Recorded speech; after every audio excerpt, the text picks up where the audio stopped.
ఇదే కదా నీ కథ, ముగింపులేనిదై సదా సాగదా.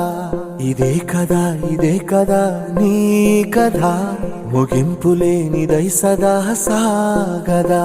నీ కంటి రెప్పలంచున మనస్సు నిండి పొంగిన ఓ నీటి బిందువే కదా నువ్వెతుకుతున్న సంపద. ఒక్కొక్క జ్ఞాపకానికి 100 ఏళ్ల ఆయువుందిగా, ఇంకెన్ని ముందు వేచనో అవన్నీ వెతుకుతూ పదా. మనుష్యులందు నీ కథ మహర్షిలాగా సాగదా.